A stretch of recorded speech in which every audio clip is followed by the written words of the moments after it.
Hello everyone, welcome to BPSC mentor. इस video में हम लोग इम्तिहान पब्लिकेशन के 69th बीपीएससी पीटी के प्रैक्टिस सेट नंबर 10 को डिस्कस करेंगे। प्रैक्टिस सेट नंबर 1 से 8 तक का वीडियो अपलोड कर दिया गया है, जिसका लिंक आपको डिस्क्रिप्शन बॉक्स में मिल जाएगा। अगर आप लोगों ने उसे अभी तक नहीं देखा है तो आप लोग वहां से जाकर देख सकते हैं और अपने 69th बीपीएससी पीटी के तैयारी को और बेहतर बना सकते हैं। और प्रैक्टिस सेट नंबर 9 में मैथ्स और रीजनिंग से जुड़े प्रश्नों को शामिल किया गया है, इसलिए इस वीडियो में हम लोग प्रैक्टिस सेट नंबर 10 को डिस्कस करेंगे। और प्रैक्टिस सेट नंबर 10 में मौर्योत्तर भारत, हर्षवर्धन काल और संगम काल के, जो कि दक्षिण भारतीय राजवंश हैं, इनसे जुड़े 75 अति महत्वपूर्ण प्रश्नों को डिस्कस किया गया है। तो इस वीडियो को ध्यान से देखें और सभी फैक्ट्स को याद करें या नोट कर लें, ताकि आप उसे दोबारा से आसानी से रिवाइज कर सकें। और अगर आपको ये वीडियो पसंद आता है तो इसे लाइक करें, और अगर आप हमारे चैनल पर पहली बार विजिट कर रहे हैं तो इसे सब्सक्राइब जरूर करें और साथ ही बेल आइकन भी प्रेस कर दें, ताकि आपको हमारे आने वाले नए वीडियोस का नोटिफिकेशन मिल सके। तो आइए शुरू करते हैं सेट के पहले प्रश्न से। पहला प्रश्न है, पुष्यमित्र शुंग ने शुंग वंश की स्थापना की थी। तो इसका सही उत्तर हो जाएगा ऑप्शन ए, 185 ईसा पूर्व में। पुष्यमित्र शुंग ने अंतिम मौर्य सम्राट बृहद्रथ की हत्या कर 185 ईसा पूर्व में शुंग वंश की स्थापना की थी। और पुष्यमित्र मौर्य सेना का सेनापति था और शुंग वंश ने लगभग 112 वर्षों तक शासन किया था। नेक्स्ट है, शुंग वंश की राजधानी कहाँ थी?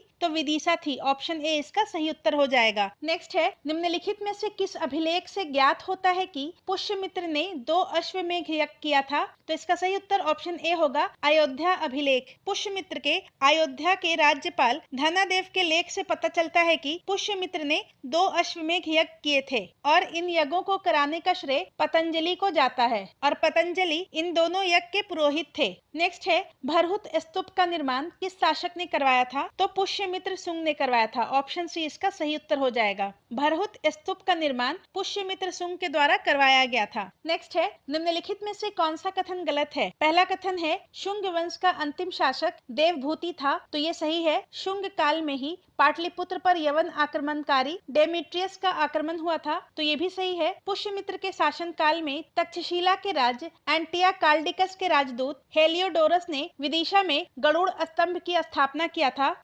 तो ये कथन गलत है। शुंग वंश के 9वें शासक भागभद्र या भागवत के शासन काल के 14वें वर्ष में तक्षशिला के यवन शासक एंटियाल कीडस का राजदूत हेलियोडोरस विदिशा में उनके दरबार में आया और हेलियोडोरस ने भागवत धर्म ग्रहण कर लिया और विदिशा में वसुदेव के सम्मान में गरुड़ ध्वज या स्तंभ स्थापित किया था। और इस स्तंभ पर दंभ, छत्र, त्याग और अग्रमाद शब्द अंकित किए गए हैं। नेक्स्ट है, पुष्यमित्र ने सेनानी की उपाधि धारण की थी। तो ये कथन भी सही है। तो इसका सही उत्तर ऑप्शन सी हो जाएगा। यहाँ पर गलत कथन पूछ रहा है। और शुंग वंश के शासक ब्राह्मण थे। इस वीडियो के पीडीएफ पाने के लिए आप हमारे पेड टेलीग्राम ग्रुप को ज्वाइन कर सकते हैं। और हमारे पेड टेलीग्राम ग्रुप में 69th बीपीएससी पीटी की परीक्षा होने तक विभिन्न संस्थानों के टेस्ट सीरीज उपलब्ध करवाए जाएंगे, और जो भी वीडियो हमारे यूट्यूब चैनल बीपीएससी मेंटोर पर अपलोड कराया जाएगा उसके पीडीएफ उपलब्ध कराए जाएंगे। और साथ ही बाजार में उपलब्ध टेस्ट सीरीज तथा करंट अफेयर्स के बुक का पीडीएफ भी उपलब्ध कराया जाएगा।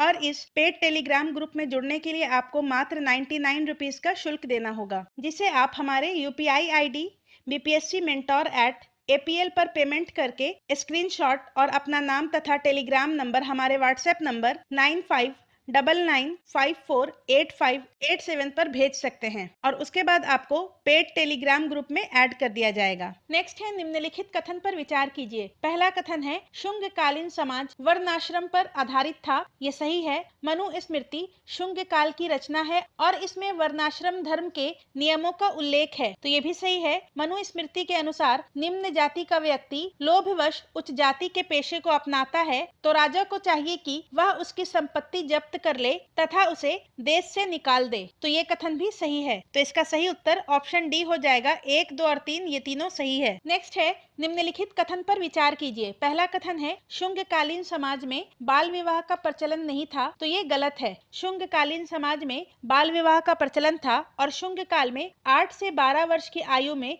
लड़कियों का विवाह कर दिया जाता था। नेक्स्ट है, शुंग कालीन समाज में नियोग प्रथा प्रचलित थी तथा विधवा विवाह भी होता था। तो ये कथन सही सही है। शुंगकालीन समाज में नियोग प्रथा प्रचलित थी तथा विधवा विवाह भी होता था और नियोग का अर्थ मनुस्मृति के अनुसार पति द्वारा संतान उत्पन्न न होने पर या पति की अकाल मृत्यु की अवस्था में ऐसा उपाय है जिसके अनुसार स्त्री अपने देवर अथवा उच्च कोटि के ब्राह्मण से नियोग पद्धति से गर्भाधान करा सकती थी और इसके लिए स्त्री की मर्जी होना जरूरी है। और यहाँ पर गलत कथन पूछ रहा है तो इसका सही उत्तर ऑप्शन ए हो जाएगा, केवल एक गलत है। नेक्स्ट है कण्व राजवंश के शासक का शासन अनुसार कालक्रम है, तो इसका सही उत्तर ऑप्शन ए हो जाएगा, वसुदेव कण्व, भूमि मित्र कण्व, नारायण कण्व और सुशर्मा कण्व। शुंग वंश के अंतिम शासक देवभूति की हत्या करके वसुदेव ने 73 ईसा पूर्व में कण्व वंश की स्थापना की थी और वसुदेव शुंग वंश का अमात्य था और कण्व वंश में कुल 4 शासक हुए थे और सुशर्मा कण्व वंश का अंतिम शासक था। नेक्स्ट है आंध्र सातवाहन वंश के किस शासक ने 2 अश्वमेघ यज्ञ एवं 1 राजसूय यज्ञ संपन्न कर सम्राट की उपाधि धारण की, तो इसका सही उत्तर हो जाएगा ऑप्शन ए, शातकर्णी प्रथम सातवाहन वंश का एक महत्वपूर्ण शासक है और इसने 2 अश्वमेघ और 1 राजसूय यज्ञ संपन्न कराया था तथा सम्राट की उपाधि धारण की थी और आंध्र सातवाहन वंश की स्थापना शिमुक के द्वारा 60 ईसा पूर्व में की गई थी। नेक्स्ट है आंध्र सातवाहन वंश के शासक राजा हाल के शासन का विवरण मिलता है। काव्य मीमांसा, लीलावती, अभिधान, चिंतामणि, गथा सप्तशती, इन चारों से, तो इसका सही उत्तर ऑप्शन डी हो जाएगा 1, 2, 3, 4। राजा हाल के शासन का विवरण काव्य मीमांसा, लीलावती, अभिधान, चिंतामणि और गाथा सप्तशती से मिलता है और गाथा सप्तशती की रचना स्वयं राजा हाल के द्वारा की गई थी। नेक्स्ट है निम्नलिखित कथनों पर विचार कीजिए। पहला कथन है गौतमी पुत्र शातकर्णी ने शक शासक नहपान को परास्त कर उसके चांदी के सिक्कों पर अपना नाम खुदवाया, तो ये कथन सही है। नेक्स्ट है गौतमी पुत्र शातकर्णी की सैनिक विजयों की जानकारी उसकी माता बलश्री की नासिक अभिलेख से मिलती है, तो ये कथन भी सही है। तो इसका सही उत्तर ऑप्शन सी हो जाएगा, 1 और 2 दोनों। आंध्र सातवाहन वंश के शासक गौतमी पुत्र शातकर्णी ने शकों, यवनों, पल्लवों और छहरातों को परास्त कर सातवाहन वंश की खोई हुई प्रतिष्ठा को पुनः प्राप्त किया था और इसने शक शासक नहपान को परास्त कर उसके चांदी के सिक्के पर अपना नाम खुदवाया था और इसके 3 अभिलेख मिले हैं, 2 नासिक से और 1 कारले से।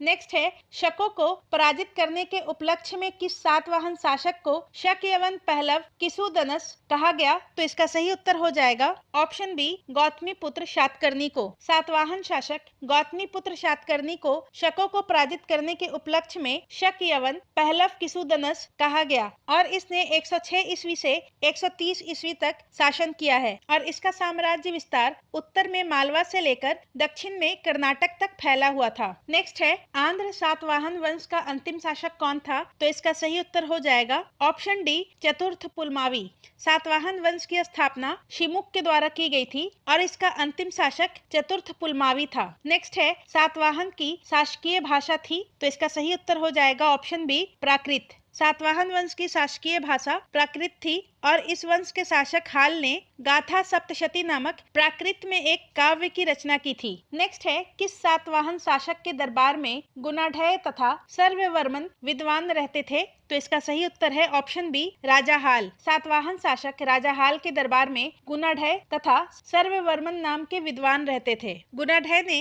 85 प्राकृत भाषा में वृहत कथा नामक ग्रंथ लिखा था और सर्ववर्मन ने संस्कृत व्याकरण ग्रंथ की रचना की थी। नेक्स्ट है ब्राह्मणों को सर्वप्रथम भूमिदान एवं जागीर देने की प्रथा का आरंभ किस शासक वंश ने की थी, तो इसका सही उत्तर है ऑप्शन बी, सातवाहन वंश ने। ब्राह्मणों को भूमिदान एवं जागीर देने की प्रथा सातवाहन शासकों ने सर्वप्रथम शुरू किया था और इसका प्रमाण सातवाहनों के नाना घाट अभिलेख से मिलता है जिसमें अश्वमेघ यज्ञ में एक गांव देने का उल्लेख है। नेक्स्ट है निम्न कथन पर विचार कीजिए। पहला कथन है सातवाहनों के समय सर्वाधिक सीसा के सिक्के जारी किए गए, तो ये कथन सही है और सातवाहन अपना सिक्का ढालने में जिस शीशे का इस्तेमाल करते थे उसे रोम से मंगाया जाता था, ये कथन भी सही है। तो इसका सही उत्तर ऑप्शन सी हो जाएगा, 1 और 2 दोनों सही है। यहाँ पर सत्य कथन पूछ रहा है। और इसके अलावा सातवाहन शासकों ने चांदी, तांबे, सीसा, पोटीन और कांसे की मुद्राओं का प्रचलन किया। नेक्स्ट है, निम्नलिखित में से किसे भारत के कुषाण शक्ति का वास्तविक संस्थापक माना जाता है? तो इसका सही उत्तर है ऑप्शन बी, विम कटफिसस को। कुषाण मध्य एशिया के यूची जाति के थे और यूची एक कबीला था जो 5 कुलों में बट गया और उसी में से कुषाण एक कुल था। और भारत में सर्वप्रथम कुजुल कटफिसस नामक शासक ने आक्रमण कर पश्चिमोत्तर प्रदेश पर अधिकार कर लिया था, परंतु सर्वप्रथम विम कटफिसस के समय ही भारत में कुषाण सत्ता स्थापित हुई थी। इसलिए भारत में कुषाण शक्ति का वास्तविक संस्थापक विम कटफिसस को माना जाता है। नेक्स्ट है, कुषाण शासक कनिष्क ने पाटलिपुत्र पर आक्रमण कर वहां से प्राप्त किया। कनिष्क ने पाटलिपुत्र पर आक्रमण कर वहां के शासक को हराकर हरजाने के रूप में विद्वान अश्वघोष, बुद्ध का भिक्षा पात्र और एक अनोखा कुक्कुट प्राप्त किया। तो इसका सही उत्तर ऑप्शन डी हो जाएगा, 1, 2 और 3। और अश्वघोष ने बुद्ध चरित, सूत्रालंकार और सौंदर्य नंद जैसे ग्रंथों की रचना की है। नेक्स्ट है, निम्न में कौन सा विद्वान कनिष्क के दरबार से संबंधित नहीं था? तो इसका सही उत्तर है जीवक, ऑप्शन डी। कनिष्क के दरबार में अश्वघोष, वसुमित्र, नागार्जुन, चरक और पाशर्व जैसे विद्वान रहते थे और जीवक बिंबिसार के शासनकाल से संबंधित है। नेक्स्ट है, निम्नलिखित में से प्राचीन काल में किस शासक वंश ने द्वैत शासन प्रणाली प्रारंभ की? तो इसका सही उत्तर हो जाएगा ऑप्शन ए, कुषाण। कुषाण वंश ने द्वैत शासन प्रणाली प्रारंभ की थी। नेक्स्ट है, भारत ने सीसा ढालने की जानकारी प्राप्त की। तो इसका सही उत्तर ऑप्शन ए हो जाएगा, प्रथम सदी के आरंभ में। भारत ने सीसा ढालने की जानकारी ईसा के प्रथम सदी के आरंभ में आकर प्राप्त की थी। नेक्स्ट है, निम्नलिखित में से किसने द्विभाषिक लेख वाला स्वर्ण सिक्के चलाए? तो इसका सही उत्तर हो जाएगा ऑप्शन बी, हिंद यवन ने। हिंद यवन शासकों ने सर्वप्रथम सोने के सिक्के चलाए जिन पर द्विभाषिक लेख होते थे, एक तरफ यूनानी भाषा और दूसरी तरफ प्राकृत भाषा। नेक्स्ट है, निम्नलिखित में से कौन सा युग्म सही सुमेलित नहीं है? पुष्यमित्र शुंग, पतंजलि, ये सही है। कनिष्क, नागार्जुन, ये भी सही है। राजा हाल, गुणढ़ है, ये भी सही है। और चंद्रगुप्त मौर्य, जीवक, ये गलत है। जीवक का संबंध बिंबिसार से था जो कि हर्यक वंश का शासक था।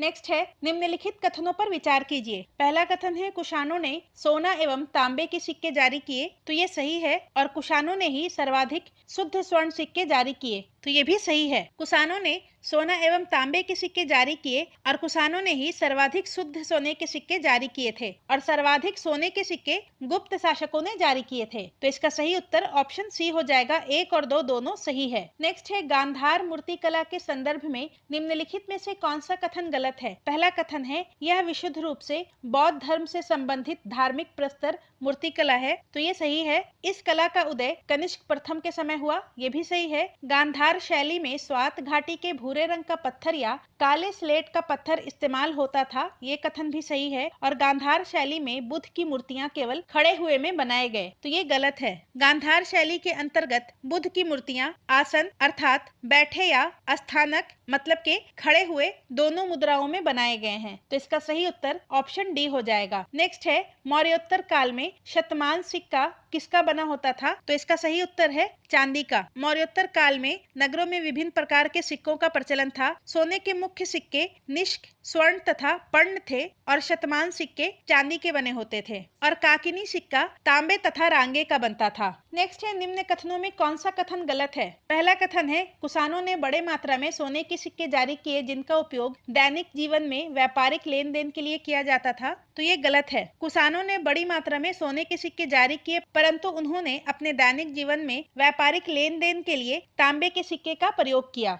नेक्स्ट है, कुषाणों ने बड़ी मात्रा में सोने के सिक्के जारी किए परंतु उन्होंने अपने दैनिक जीवन में व्यापारिक लेन देन में तांबे के सिक्के का ही प्रयोग किया, ये सही है। कनिष्क के सिक्कों पर बौद्ध, ब्राह्मण एवं ईरानी देवताओं के चित्र मिलते हैं, ये सही है। और भारत में सर्वप्रथम सोने के सिक्के कुषाण शासक विम कटफिसस ने ही चलाए, ये भी सही है। तो इसका सही उत्तर ऑप्शन ए हो जाएगा। नेक्स्ट है, निम्न कथनों पर विचार कीजिए। गुप्त कुषाणों के सामंत थे, ये सही है। गुप्त वंश का आरंभिक राज्य आधुनिक उत्तर प्रदेश तथा बिहार में था, ये भी सही है। प्रयाग प्रशस्ति के अनुसार गुप्त वंश की स्थापना श्री गुप्त ने की थी, तो ये कथन भी सही है। तो इसका सही उत्तर ऑप्शन डी हो जाएगा, 1, 2 और 3। और गुप्त साम्राज्य का उदय तीसरी सदी के अंत में प्रयाग के निकट कौशाम्बी में हुआ था। नेक्स्ट है, चीनी यात्री फाहियान किसके शासनकाल में भारत आया था? तो इसका सही उत्तर है चंद्रगुप्त द्वितीय। चीनी यात्री फाहियान चंद्रगुप्त द्वितीय के शासनकाल में आया था और इसकी यात्रा का उद्देश्य बौद्ध धर्म के प्रमाणिक ग्रंथों की खोज करना तथा तीर्थ स्थलों को देखना था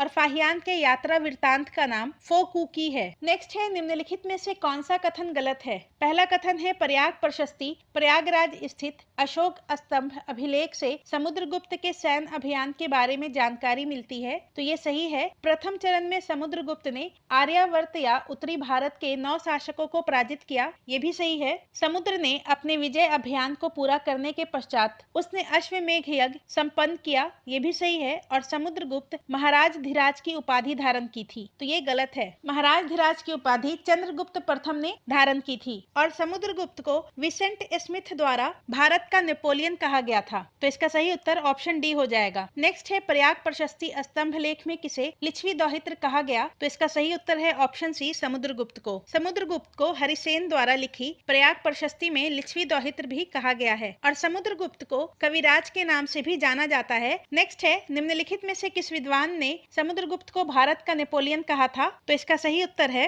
वीए स्मिथ ने। इतिहासकार वीए स्मिथ ने समुद्रगुप्त को भारत का नेपोलियन कहा था। समुद्रगुप्त ने आर्यावर्त तथा दक्षिणावर्त के 12 शासकों को पराजित किया था और उसके विजय अभियान से प्रभावित होकर वीए स्मिथ ने समुद्रगुप्त को भारत का नेपोलियन कहा था। नेक्स्ट है, गुप्त राजाओं द्वारा धारण की उपाधियों का सही मिलान करें। श्री गुप्त, इसने महाराजा की उपाधि धारण की थी। चंद्रगुप्त प्रथम ने महाराज धीराज की उपाधि धारण की थी। समुद्रगुप्त ने परम भागवत की उपाधि धारण की थी और चंद्रगुप्त द्वितीय ने विक्रम आदित्य की उपाधि धारण की थी। ऑप्शन ए इसका सही उत्तर हो जाएगा। इसके अलावा कुमार गुप्त ने महेंद्र आदित्य और स्कंद गुप्त ने विक्रम आदित्य, कर्मादित्य, परम भागवत, देवराज और शक्रोपम की उपाधि धारण की थी। नेक्स्ट है, गुप्त काल में युद्ध से प्राप्त की गई संपत्ति का लेखा जोखा करने वाला अधिकारी को कहा जाता था। तो इसका सही उत्तर है ऑप्शन बी, युक्त पुरुष। गुप्त काल में युद्ध से प्राप्त की गई संपत्ति का लेखा जोखा करने वाले अधिकारी को युक्त पुरुष कहा जाता था। भंडागाराधिकृत राजकोष अधिकारी को कहा जाता था। लेखा विभाग का सर्वोच्च अधिकारी को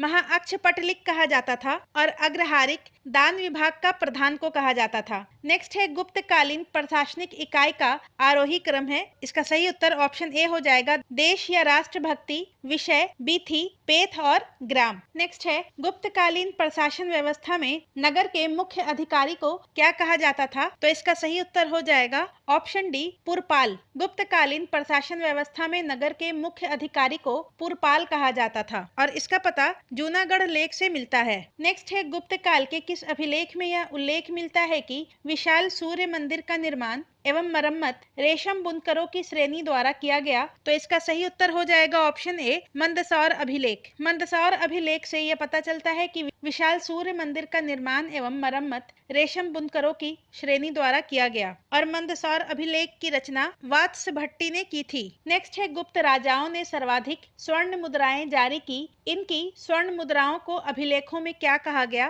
तो ऑप्शन ए इसका सही उत्तर हो जाएगा, दिनार कहा गया था। और गुप्त काल के चांदी के सिक्के को रुपया का कहा जाता था। नेक्स्ट है, निम्न कथनों पर विचार कीजिए। पहला कथन है, भगवान शिव के एक मुखी एवं चतुर्मुखी शिवलिंग का निर्माण सर्वप्रथम गुप्त काल में ही हुआ। तो ये सही है। शिव के अर्धनारीश्वर रूप की रचना भी गुप्त काल में ही हुआ। तो ये भी सही है। गुप्तकालीन मूर्तिकारों ने शारीरिक आकर्षण को छिपाने के लिए मूर्तियों में वस्त्रों के प्रयोग को प्रारंभ किया। तो ये भी सही है। तो इसका सही उत्तर ऑप्शन डी हो जाएगा। 1, 2 और 3 ये तीनों सही है। नेक्स्ट है, सही मिलान करें। देवी चंद्रगुप्तम, इसकी रचना विशाख दत्त के द्वारा की गई थी। मिर्चकटिकम, इसकी रचना शूद्रक के द्वारा। चारुदत्तम, इसकी रचना भास के द्वारा और विक्रमोर्वशीयम, इसकी रचना कालिदास के द्वारा की गई थी। तो इसका सही उत्तर ऑप्शन ए हो जाएगा। 1, 2, 3, 4 ये चारों सही सुमेलित है। इसके अलावा विशाख दत्त ने मुद्रा राक्षस की रचना की थी। नेक्स्ट है, निम्नलिखित में से किसका संबंध गुप्त काल से नहीं है? तो इसका सही उत्तर है ऑप्शन डी,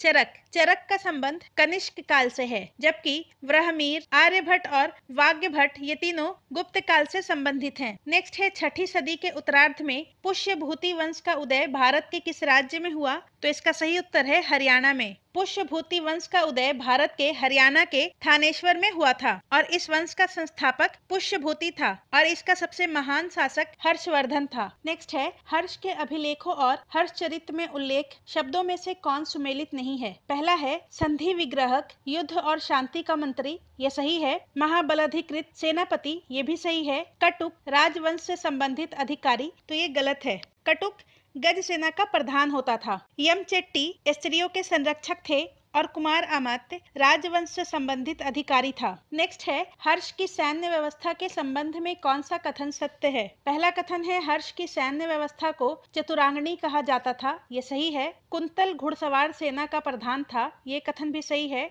कटुक गज सेना का प्रधान था, तो ये कथन भी सही है। और सिंहनाद सेना का प्रधान था, तो ये कथन भी सही है। तो इसका सही उत्तर ऑप्शन डी हो जाएगा। 1, 2, 3, 4 ये चारों कथन सही है। नेक्स्ट है, हर्ष के शासनकाल के संबंध में कौन सा कथन असत्य है? पहला है भौगिक, कर वसूलने वाला, तो ये सही है। पुष्तपाल, जमीन का हिसाब रखने वाला, ये कथन भी सही है। वनपाल, वन का रक्षक, ये भी सही है। राज्य की आय का महत्वपूर्ण स्रोत व्यापार था, तो ये गलत है। राज्य की आय का महत्वपूर्ण स्रोत कृषि था। नेक्स्ट है, हर्ष के शासनकाल में भूमि कर उपज का कितना वसूला जाता था? तो इसका सही उत्तर है ऑप्शन डी, 1/6 भाग। नेक्स्ट है, निम्नलिखित में से किसकी रचना हर्ष द्वारा नहीं की गई? तो इसका सही उत्तर हो जाएगा ऑप्शन ए, हर्षचरित। हर्षचरित की रचना बाण भट्ट ने की थी, जबकि प्रियदर्शिका, रत्नावली और नागानंद की रचना हर्ष के द्वारा की गई थी। नेक्स्ट है, निम्नलिखित में से कौन सा कथन गलत है? गुप्त काल में दास प्रथा प्रचलित नहीं थी,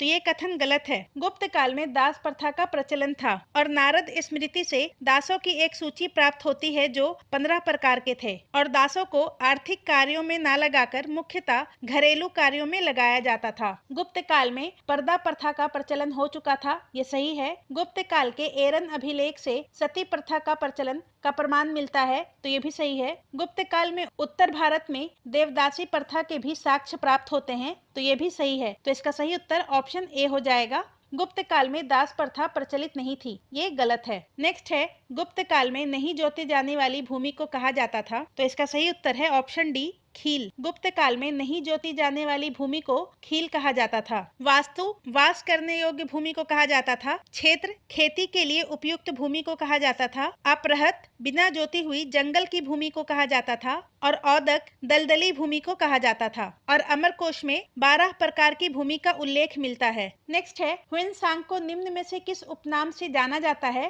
तो इसका सही उत्तर ऑप्शन डी हो जाएगा, उपयुक्त सभी। ह्वेनसांग को यात्रियों का राजकुमार, नीति का पंडित और शाक्य मुनि, इन तीनों नामों से जाना जाता है। और ह्वेनसांग 630 ईस्वी में गांधार प्रदेश में पहुंचा और गांधार पहुंचने के बाद ह्वेनसांग ने कश्मीर, पंजाब, कपिलवस्तु, बनारस, गया एवं कुशीनगर की यात्रा की। नेक्स्ट है, निम्नलिखित में से कौन सम्मिलित नहीं है? गुम्तेश्वर की प्रतिमा, तमिलनाडु, तो ये गलत है। श्रवणबेलगोला में भगवान गुम्तेश्वर की 18 मीटर ऊंची मूर्ति है और इसका निर्माण गंगदेव के मंत्री और सेनापति चामुंड राय ने करवाया था, तो इसका सही उत्तर ऑप्शन ए हो जाएगा। हवा महल जयपुर में स्थित है, लिंगराज मंदिर भुवनेश्वर में और कोणार्क मंदिर ओडिशा में स्थित है। नेक्स्ट है, निम्नलिखित में से कौन सम्मिलित है? राजवंश और राजधानी। शुंग वंश की राजधानी पाटलिपुत्र, सातवाहन की राजधानी प्रतिष्ठान, कदम वंश की राजधानी बनवासी और चंदेल वंश की राजधानी माहोबा थी, तो इसका सही उत्तर ऑप्शन डी हो जाएगा। 1, 2, 3, 4 ये सभी सही सुमेलित हैं। नेक्स्ट है, गुप्त काल के संबंध में असत्य कथन की पहचान करें। प्राचीन भारत का स्वर्ण युग गुप्त काल को कहा जाता है, तो ये कथन सही है। भूमि कर उपज का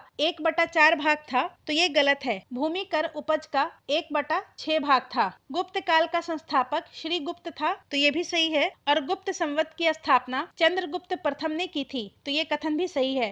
तो इसका सही उत्तर ऑप्शन बी हो जाएगा। नेक्स्ट है, हुन आक्रमण की जानकारी किस स्तंभ लेख से मिलती है? तो इसका सही उत्तर ऑप्शन ए हो जाएगा, भीतरी स्तंभ लेख, ऑप्शन ए। और यह लेख संस्कृत भाषा में लिखा हुआ है और इसका संबंध स्कंदगुप्त से है। नेक्स्ट है, सूची 1 को सूची 2 से सुमेलित कीजिए। एक तरफ है पुस्तक और दूसरे तरफ है लेखक। तोलकप्पियम के लेखक तोलकप्पियर हैं, ये सही है। शिल्पादिकरम के लेखक इलांगो आडिगल हैं। मणिमेखलई के लेखक सितले शतनार हैं और जीवक चिंतामणि के लेखक तिरुत्तक देवर हैं, तो इसका सही उत्तर ऑप्शन ए हो जाएगा। ए का 1, बी का 2, सी का 3 और डी का 4। नेक्स्ट है, संगम साहित्य के संबंध में निम्न कथनों पर विचार करें।